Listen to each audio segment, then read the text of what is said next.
하나님의 말씀 함께 보겠습니다. 하나님의 말씀 마태복음 6장 5절에서 8절의 말씀입니다. 하나님의 말씀을 귀 기울여 들어주시기 바랍니다. 또 너희는 기도할 때 외식하는 자와 같이 하지 말라.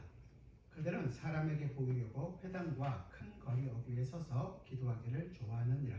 내가 진실로 너희에게 이르노니 그들은 자기 상을 이미 받았느니라. 너는 기도할 때 내 골방에 들어가 문을 닫고 은밀한 중에 계신 내 아버지께 기도하라. 은밀한 중에 보시는 내 아버지께서 갚으시리라. 또 기도할 때 이방인과 같이 중언부언하지 말라. 그들은 말을 많이 하여야 들으실 줄 생각하느니라. 그러므로 그들을 본받지 말라. 구하기 전에 너희에게 있어야 할 것을 하나님 너희 아버지께서 아시느니라. 아멘. 우리가 이제 지난주부터 이제 세 가지 종교적인 구제, 지난주에 구제 살펴봤죠. 오늘 기도, 다음에 이제 금식이라는 그 세 개 종교적인 행위에 대해서 보다 더 나은 의가 어떤 것인지를 우리가 살펴보길 원합니다.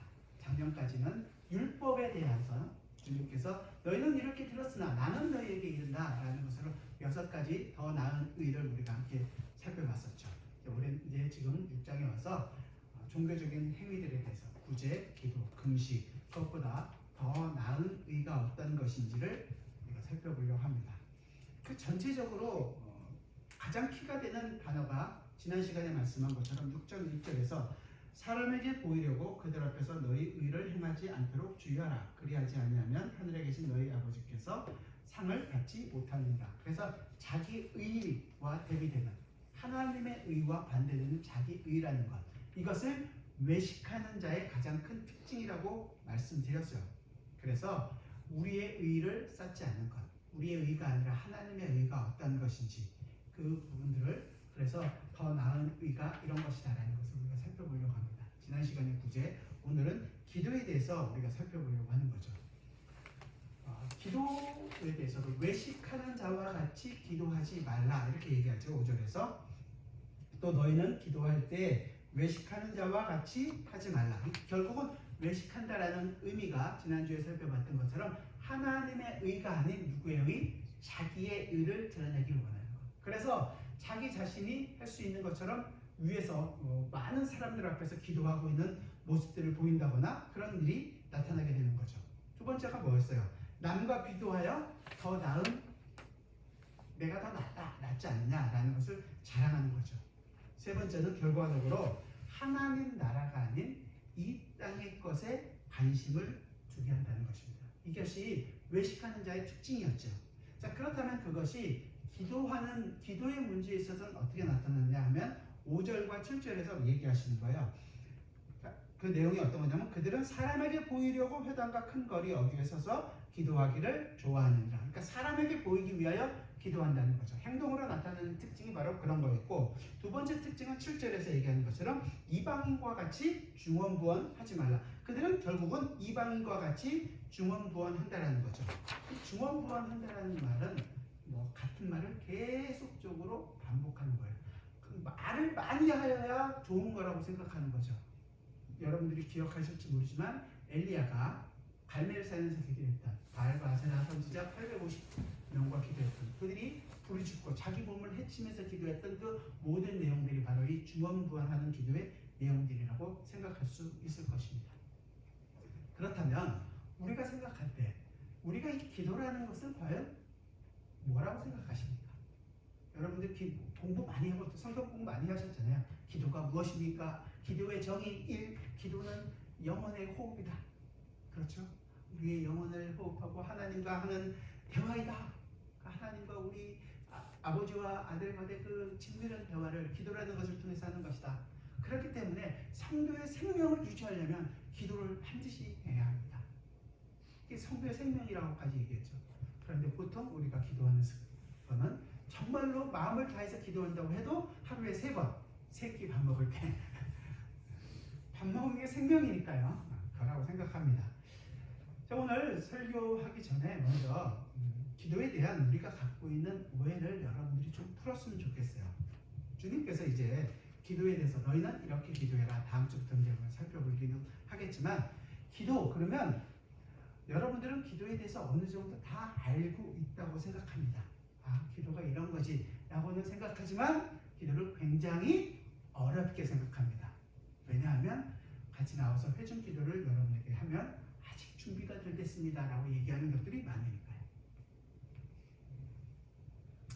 기도를 어떻게 보면 개인 기도도 마찬가지고 회중 기도도 마찬가지고 기도하는 데 있어서 기도라는 것 자체를 어떠한 방법이나 도구, 무언가를 얻기 위한, 하나님으로부터 응답을 얻기 위한 도구나 방법으로 생각을 한다는 거예요. 물론 이렇게 하면 뭐 기도하는 방법 이런 책들이 너무 많이 나와 있는 것도 사실입니다. 하지만 그것 자체가 뭐예요? 내가 중심이 되는 거란 말이죠. 사람이 중심이 된 기도는 지금 예수님께서 우리에게 알려주고 계시는 것이 아닌 것입니다. 우리는 항상 내 기도가 응답받기를 원합니다. 오해는 하지 마세요. 그러니까 응답받는 기도도 무조건 잘못했다 이런 것이 아니라 응답이라는 것은 사실 긍정적인 면은 있지만 사실 그것만을 원한다면 위험해질 수 있다는 것입니다. 그래서 우리가 응답받는 기도를 하는 많은 방법들이 있었잖아요. 여러분들도 알고 있잖아요. 좀 더 뭐 잘못 알고 있는 여러분들 이 기도에 대한 오해들 중에 하나가 구체적으로 하나님께 기도해야지 응답받을 수 있다. 두리뭉실하게 하면 하나님께서 그거에 대해서 응답하고 싶어도 응답해 주지 못한다. 그래서 한국에서 입시절이 되면 기도할 때 정확한 과, 학교 정확한 과까지 지명해서 하나님께 원해야지 두리뭉실하게 하면 들어주지 않는다. 어떤 데를 가는지 어떻게 하느냐. 서울에 있는 서울대, 서울대는 서울에 있는 모든 대학이 한국인데 다 서울대래요. 그런데 그 과까지 지목해서 해야 한다. 과연 성경의 기도가 그럽니다요? 오늘도 읽었지만 이게 뭐 오늘은 아사벳이지만 보통 다윗의 시편들이 있잖아요. 다윗의 시편들 제목에 달려있죠. 사울을 피해서 도망다닐 때. 사울을 피해서 도망다니고 있고 뭐 그런 아픔과 어려움이 있는 상태에서 기도하는 기도의 내용들 중에 저 원수를 없애주십시오. 원수로부터 건져주십시오. 라고 기도하지 저 사울 내 원수 이렇게 구체적으로 기도하지 않거든요. 다 이렇게 두리뭉실하게 저 원수라고 표현하는 경우들이 많습니다. 바울도 마찬가지고요. 이런 것을 보면 꼭 구체적으로 해야지만이 기도 응답을 빨리 받는다라는 것은 아닙니다. 두 번째 오해는 이런 거예요. 금식이나 철학을 하면 기도 응답을 빨리 받을 수 있다. 무슨 응답받는 패키지용으로 판매하고 있는 것 같아서 굉장히 마음이 아프긴 하지만 사실 금식을 한다는 것도 금식을 하면 배만 고파요. 하지만 왜 금식을 합니까? 나는 내가 이 먹는 것을 의지하는 것조차도 끊고 하나님을 의지하겠습니다라는 표현으로 금식을 하는 거예요. 응답받기 위한 수단이 결코 아니라는 말씀입니다. 그런데 우리는 자꾸만 금식을 했더니 응답됐더라. 철회를 했더니 응답을 받았더라. 그런 거는 빨리 받기 위한 방법으로 사용해서는 절대 안 되는 것입니다. 나는 내가 가지고 있는 모든 것, 먹는 것까지도 포기하고 하나님을 의지하겠습니다. 나는 내가 쉴 수 있는 그 쉼 자체도 포기하고 하나님께 매어 달리겠습니다. 하나님의 은혜가 필요한 사람입니다. 라는 것을 고백하는 하나의 행동으로 나타날 수 있을 것입니다. 그만큼 내가 어떤 사람인지를 알기 때문에 그렇게 하고 있는 사람을 보면 이런 생각이 먼저 드는 거예요. 그래서 욕심이 많은 사람이구나. 음식은 얼마나 많이 먹었으면. 저한테 지금 이제 금식이 필요한 시기가 다가오고 있는 것 같은데 또 다른 오해는 이런 거예요. 여러분들이 기도할 때 회개하고 깨끗한 마음으로 기도를 해야지 하나님부터 응답을 받을 수 있습니다. 제가 참고로 말씀드린데요. 깨끗하고 정말로 간절한 마음으로 하나님께 나아가면 간구할 게 없습니다. 기도의 내용 자체가 없어요. 깨끗하고 하나님 다 이루어주시길 믿습니다라고 얘기하는데 기도할 게 뭐가 있어요? 반대로 우리는 깨끗해질 수 없는 죄인이라는 사실을 기억해야 합니다. 하나님께서 우리를 용서하는 것은 우리가 얼마나 깨끗한 마음으로 정결한 마음으로 하나님 앞에 왔기 때문에 그걸 보고 우리를 용서해 주시는 것이 아니라 오직 우리가 용서받은 것은 예수 그리스도의 십자가의 보혈로 말미암은 것입니다. 그 예수 그리스도께서 우리를 대신하여 자신의 모든 피와 모든 물을 다 쏟으셨기 때문에 우리 죄를 깨끗하게 씻어주셨고 용서해 주셨기 때문에 우리가 용서를 구하는 것입니다. 우리가 용서를 했기 때문에, 용서를 구했기 때문에 용서받는 것이 아니에요. 그러면 이미 용서함 받았다라는 사실을 알기 때문에, 그러나 아직도 그 죄 가운데서 헤매고 있는 나의 모습을 바라보면서 그 예수 그리스도의 십자가를 붙드는 것이 바로 기도가 되는 거죠. 여러분들이 깨끗한 마음으로 기도했다고 해서 용서받는 것이 아니라는 얘기예요. 마지막은 가장 많이 오해하는 것 중에 하나가 열심히 하고 끝까지 기도하면 하나님께서 응답해 주실 것이다. 한국 속담에도 있잖아요. 지성이면 감천이다. 그래서 치성을 드리듯이 솔로몬이 1000번제를 했듯이 나는 1000번 새벽기도 제단을 쌓겠습니다. 그게 정확하게 1000일 동안 했는지, 하루에 1000번 했는지, 일주일에 1000번 했는지 알 수는 없어요. 그럼에도 불구하고 자기 마음대로 그렇게 생각을 한단 말이죠. 모든 것이 응답받는 비결로 나오게 됩니다. 하나의 기도의 습관으로 나타날 수 있을 수는 있지만 그 모든 것이 응답과는 무관합니다. 굉장히 위험해질 수 있다는 거죠. 왜냐하면 응답이 주가 되면 항상 내가 주인이 되기 때문에 그렇습니다. 기도는 기도의 대상이 누구인지를 분명히 알아야 되는 거예요. 그러니까 결론적으로 얘기해서 응답받는 기도가 목적이라는 것은 자기의 의를, 오늘 얘기하는 외식하는 자의 기도가 된다는 것입니다. 그래서 내 자기의 의를 드러내고 나는 이만큼 기도했다. 내가 이렇게 했으니까 하나님으로부터 이만큼의 사랑과 축복을 받고 살아가는 것이다. 다른 사람보다 내가 이만큼 잘 됐다. 다른 사람과 비교하게 되는 것이고 결국은 이 땅에서 내가 잘 먹고 잘 살고 있다는 것, 이 땅의 것을 추구하고 살아가게 되는 것입니다. 기도는 응답과는 아무런 관련이 없습니다. 기도를 하게 되면 응답을 받고 그 다음에 그 응답으로 기뻐하는 것이 아니라 기도는 응답과는 사실은 아무런 관계가 없습니다. 응답은 어떻게 하면 따라오는 결과로서 우리가 누리는 하나의 복이 될 수는 있을지 모르겠지만 기도 자체의 우선적인 목표는 될 수가 없습니다. 말씀드린 것처럼 응답받는 기도가 된다면 자기 중심의 기도가 될 수밖에 없기 때문에 그렇습니다. 기도는 하면 할수록 내 자신이 누구이며 내가 누구를 붙잡고 있는지 기도의 대상에 대해서 더욱더 큰 관심을 갖게 되는 것입니다. 그래서 기도의 대상이 나의 아버지가 누구시며 그 아버지가 나에게 해주신 일이 무엇인지를 더 깊이 아는 거죠. 그래서 기도할 때 바울이 그렇게 경계하는 거예요. 고린도서에서 모르는 사람, 자기만 할 수 있는 방언으로 여러 말 오래 기도하는 것보다 다 모든 사람이 알아들을 수 있는 한마디의 말로 하는 것이 훨씬 좋다고 얘기하는 거죠. 주님의 기도를 기억하세요.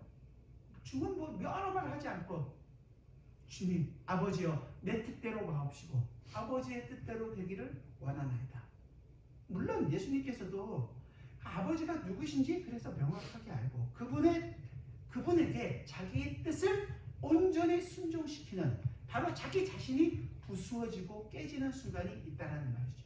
그게 기도의 첫 번째 나아가는 자리입니다. 자꾸만 우리가 어떻게 하면 얻을 수 있느냐에 관심이 된다면 이 잘못된 기도, 지금 얘기하고 있는 외식하는 자의 자리로 갈 수가 있는 거죠. 그렇게 얘기하면 많은 분들이 질문을 해요. 아니 그러면 목사님, 하나님께서 다 아시고 있고 우리의 모든 필요를 다 아시고 채워주고 계시는데 우리가 뭐하러 기도할 필요가 있겠습니까? 안 그래요. 너무 정당한 기도 아닌 질문이라고 저는 생각합니다. 왜 기도하라고 얘기하시는 거냐 말이죠. 주님께서는 무엇 때문에 기도를 하라고 얘기하시느냐? 응답의 목적이 아니라면. 첫 번째는 이런 거죠. 나와 하나님과의 관계가 어떠냐? 하나님이 나의 아버지이시냐? 아니면 아버지가 아니라 다른 사람이냐? 그 관계를 정확하게 이해하는 것입니다. 그래서 주님께서 오늘 이렇게 올바른 기도를 하는 내용에 대해서 6절과 8절에서 얘기해 주시는 거예요. 너는 기도할 때 내 골방에 들어가 문을 닫고 은밀한 중에 계신 내 아버지께 기도하라. 은밀한 중에 보시는 내 아버지께서 갚으시리라. 그러니까 아버지께 기도하라는 거고 아버지께서 갚으실 것이라는 것입니다. 8절에서도 그러므로 그들을 본받지 말라. 구하기 전에 너희에게 있어야 할 것을 너희 하나님 너희 아버지께서 아시느니라.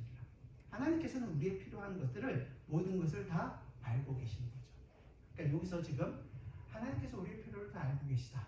우리는 너희가 기도할 때 은밀한 곳에 가서 기도해라. 이 내용을 가지고 마틴 로이드 존스 목사님이 이 부분을 세 가지를 가지고 설명하시는 경우들이 있었습니다.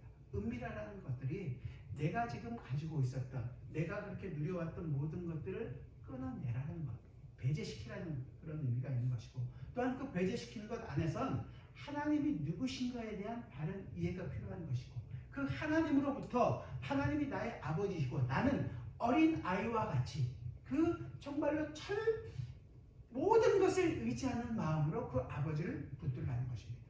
그렇게 해서 그 속에서 기도할 때 아버지와 나와의 관계를 명확하게 알고 하나님이 나에게 이루어주신 일 그게 뭡니까?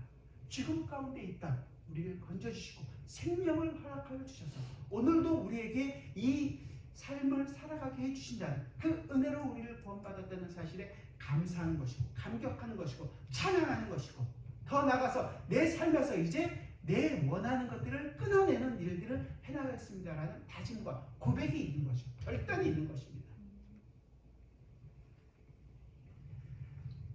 그 일이 없다면 우리에게 있어서 굉장히 어려움이 많겠죠. 예수님께서 그래서 본인이 평소에 늘 기도하는 패턴스, 늘 기도하는 대로 새벽에 일어나셔서 기도하는 장소에 가셔서 기도하는 습관들이 있었던 것처럼 나는 내 자신을 의지하지 않고 하나님의 뜻을 온전히 따르겠습니다라고 표현하고 사셨던 것처럼 우리에게 있어서도 그러한 삶은 반드시 필요한 것입니다. 여러분들이 꼭 새벽이든지 아니면 어떤 시간이든지 정해놓고 기도하는 습관을 가지는 것은 굉장히 중요하다고 생각합니다. 그저 나는 기도 한 번 했다라는 것이 끝이 아니라 그 기도가 나는 내 힘을 의지하지 않겠습니다. 하나님을 더욱더 붙들겠습니다. 그래서 하나님과 나의 관계를 더 깊이 알고 그 관계 속에서 영원히 누리는 그 사랑을 내가 알기를 원합니다. 이것이 필요한 거죠. 혼자 있는 시간과 그 장소 그리고 그 하나님과 나와의 관계를 더 깊이 알아가는 말씀이 주는 내용들 이것들이 기도에서 반드시 필요한 것입니다. 예수님께서 기도에 대한 비유들은 굉장히 많이 하셨는데 그 중에서 여러분들이 반드시 알기를 원하는 부분이 있는데 좀 한번 찾아봅시다. 마가복음 9장입니다. 마가복음 9장에 보면 예수님께서 베드로와 야고보와 요한을 데리고 변화산에 올라가시는 일이 있어요. 그런데 변화산에 올라가 있는 일이 있는 그 동안에 한 귀신 들린 자의 어머니가 자기 아들을 데려와요. 근데 마가복음, 누가복음과 마태복음에 다 기록되어 있는데 그 아들은 외아들이라고 얘기하고 귀신이 들려서 있었어요. 제자들에게 데려와서 제자들에게 고쳐달라고 얘기했습니다. 그런데 능히 고치지 못했어요. 예수님께서 오셔서 꾸짖습니다. 내가 너희들을 언제까지 일까지 해줘야 되겠느냐 꾸짖으면서 마지막에 하신 그 내용이 9장 14절부터 쭉 계속 이어지고 나서 29절만 같이 한번 읽어봅시다. 29절 같이 읽어봅시다. 시작. 이르시되 기도 외에 다른 것으로는 이런 종류가 나갈 수 없느니라 하시니. 뭐라고요? 기도 외에는 마태복음 본문 17장에는 22절에는 이제 없음 이렇게 나오는데 다른 이제 사본에는 기도와 금식 외에는 그래서 킹 제임스 번역이 그렇게 번역을 해서 기도와 금식으로 이 일을 이루어진다. 그래서 금식이 하나의 방법으로 적용되는 일들이 있긴 하지만 저는 굉장히 이렇게 생각해요. 변화산에 올라가 있는 동안 제자들에게 데려왔습니다. 제자들은 그럼 기도를 안 했을까요? 기도를 몰랐을까요? 제자들도 그 귀신 들린 아들을 위해서 기도를 하지 않았겠습니까? 기도를 했음에도 불구하고 왜 못 고치단 말이죠. 기도가 가지고 있는 내용을 정확하게 이해를 못하고 했던 것이었습니다. 낳는 것이 목적이 아니라 하나님의 나라가 지금 임해 있다라는 것, 예수 그리스도와 함께 와 있다는 사실을 이해하지 못했던 거죠. 그래서 꾸지람을 받는 겁니다. 내가 어느 때까지 너희와 함께 있겠느냐. 우리도 기도할 때 이 내용이 항상 있는 것입니다. 항상 내 위주, 내 응답받는 것을 목적으로 하고 있기 때문에 기도는 하고 있지만 하나님의 나라는 내 삶에서 어떠한 영향력도 행사할 수가 없는 것입니다. 그 안에서 하나님의 나라가 이루어지고 있다는 것을 보여주지를 못하는 거죠. 그러면 주님께서 기도하니까 주님이 능력이 있어서 능력이 있으신 분이 기도를 해서 낫습니까? 그런 것 아니란 말이죠. 하나님의 나라가 이 땅 안에 이루어져 있다는 사실을 분명하게 알기 때문에 우리가 이야기하는 것입니다. 주님께서 오늘 얘기한 8절에서 7절과 8절에서 얘기하는 것처럼 중언부언하지 말라는 것도 기도에 대한 간결성을 우리에게 요구하시는 것입니다. 우리가 앞으로 이제 보겠지만 에베소서, 빌립보서, 골로새서에 보면 바울이 교회들을 향해서 기도하는 내용들이 나와요. 기도하는 내용들이 한 장 전체로 길게 내용이 않고 뭐 많게는 3절, 2절 짧습니다. 그 기도의 내용들을 보면 하나님의 뜻을 뭐 압축해서 얘기하는 것이 아니라 그 뜻이 무엇인지를 명확하게 이해하고 이야기한단 말이죠. 기도할 때 기도가 길어질 이유가 별로 없어요. 그럼에도 불구하고 우리는 기도를 길게 하거나 미사용어를 써서 하면 저분은 정말 은혜가 풍성하신 분이고 뭐 기독주를 잡고 몇 시간을 그렇게 해야 할 때가 있지만 언제나 그럴 필요는 사실은 없다는 거죠. 그 내용을 명확하게 알고 그 내용을 앞에 내 자신을 바로 세울 수 있어야 되는 것입니다. 물론 예수님께서도 같은 기도를 계속적으로 반복하실 때가 있습니다. 언제 그러셨어요? 겟세마네 동산에서 기도하실 때 주여 이 잔을 내게서 옮겨주옵소서. 땀방울이 정말 핏방울이 될 만큼 그렇게 간절한 마음으로 기도하시고 매달릴 수 있었습니다. 그러나 그 끝은 뭐였어요? 내 뜻대로 마옵시고 아버지의 뜻대로 되기를 원하나이다. 그게 성도의 기도입니다. 이 기도는 이방인들이 그렇게 얘기하고 있는 주술적으로 같은 말을 계속 반복하고 자기 자신의 뇌를 흐지부지시켜서 이 일이 이루어질 거라고 생각하게 만드는, 어릴 때 저희 집 옆에 남녀 호랑갱교라는 종교를 가지신 분이 계셨어요. 거기도 시간이 딱 되면 그 시간 되면 하루에 10,000번인가를 남녀 호랑갱교를 외쳐야 된대요. 미치는 줄 알았습니다. 정말 그 시간만 되면 남녀 호랑갱교, 남녀 호랑갱교, 남녀 호랑갱교 계속 하는 거예요. 계속. 저희 아버님이 어떤 분이시냐? 도저히 들을 수가 없으니까 베토벤 운명을 갖다가 엄청 큰 소리로 틀어놓고 매번 맞대응을 하셨습니다.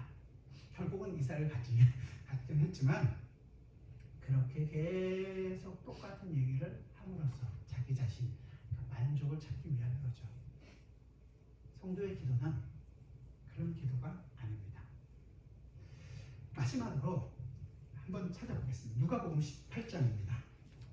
그 예수님께서 비유를 설명해 주시면서 했던, 여러분이 가장 많이 기도에 대한 비유 중에서 오해를 하고 있는 이 강청하는 기도, 과부와 재판장의 그 비유를 가지고 얘기할 때 18장 1절만 우리 한번 같이 한번 읽어보겠습니다. 예수님께서 왜 이 비유를 하시는가? 18장 1절 누가복음 같이 읽겠습니다. 시작. 예수께서 그들에게 항상 기도하고 낙심하지 말아야 할 것을 비유로 말씀하여. 자, 이 과부가 찾아가서 재판장에게 간청해서 얻어내는, 그러니까 찾아가고 또 찾아가서 얻어내기 위해서 했다라는 것을 목적이 아니라 목적이 뭐예요? 무엇 때문에 기도하라는 거예요? 항상 기도하고 낙심하지 말아야 될 것에 대한 비유란 말이죠. 왜 낙심하지 말라는 거죠? 강청에서 얻어내는 것이 아니라 강청을 해도 얻지 못하기 때문에 낙심하지 말라는 거 아니에요. 아버지와 아들 그 관계에 있기 때문에. 제 아들이 여기 있으니까 제가 얘기하기가 좀 그렇지만 제 아들이 어릴 때 마트에 가면 항상 사탕 사달라고, 항상. 그런데 한 번은 제 아들 친구가 왔어요. 친구랑 같이 갈 일이 있어서 갔는데 이 친구, 저는 한 번도 아들한테 사준 적이 없거든요. 근데 그 친구는 제가 사줬거든요. 그만 삐져가지고 입이 이만큼 나오고 왜 쟤는 주는데 나는 안 주느냐 이거죠. 같이 줘야지. 한편으로는 주고 싶은 마음도 있지만 그 내용이 뭐냐면 내 아들에게는 내 아들의 필요한 것을 하나님께서 채워주고 계시는 거예요. 필요하다고 느껴지면 하나님께서 공급해 주시겠죠. 저는 죄인이기 때문에 제 아들의 필요를 다 알지 못합니다. 어떨 때는 그 욕심에 그냥 아유 귀찮아서 한번 주기도 하고 하지만 하나님은 안 그러시단 말이에요. 아들이기 때문에 가장 필요한 것을 우리에게 주고 계세요.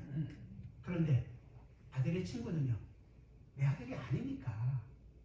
그러니까 아무 생각 없이 그냥 준다는 것이 아니라 아들과 아들이 아니라는 그 관계성이 있다는 거예요. 그냥 한 번은 눈 감아 줄 수 있다는 거죠. 세상에 있는 사람들은 하나님께서 세상에 필요할 것으로 어떤 것들을 공급해 줄 수도 있습니다. 그 사람들 뭐 욕심에 의해서 자기들이 만들어갈 수 있죠. 하지만 우리는 하나님이 필요한 것으로 오늘도 여러분들은 공급받고 계시는 거예요. 그런데 우리는 내가 지금 하나님으로부터 오는 필요한 모든 양식들을 공급받고 있음에도 불구하고 더 많은 것을 요구하고 있죠. 우리의 욕심입니다. 어쩌면 정말 어떨 때는 정말로 이거 없으면 안 된다고 생각되는 부분이 있겠죠. 아프신 분들은 그렇잖아요. 빨리 낫기를 원하시죠. 하지만 그 아픈 것을 허락하는 것은 누구세요? 하나님이시란 말이죠. 하나님께서 우리의 쉼을 위해서 잠깐 내려놓게 할 수도 있고 아니면 내 욕심으로 말미암아 몸을 혹사시켜서 무리하고 있으면 그것을 통해서라도 하나님은 쉴 수 있는 기회를 우리에게 허락해주고 계신다는 것을 아는 것입니다. 그건 그 내용을 아는 것이 아니라 그 전에 하나님이 나로 하여금 어떤 일, 하나님의 자녀를 어떻게 이끌어가고 계시는 분인가를 아는 것입니다. 그래서 나는 그분을 아까 말씀드린 것처럼 어린아이가 아버지에게 손을 내밀어 그분을 붙잡듯이 전적으로 나는 그분을 의지하겠습니다 라고 얘기하는 것이 바로 기도인 것입니다. 여러분의 삶 가운데서 이 기도가 그래서 나는 하나님을 전적으로 의지하겠습니다 라는 고백이 항상 있게 되기를 바랍니다. 그 기도의 내용을 이야기하신다면 예수님께서는 가장 모범적인 기도를 하시죠. 그러니 너희는 이렇게 기도하라. 그 내용이 이제 다음 주부터 우리가 살펴볼 내용입니다.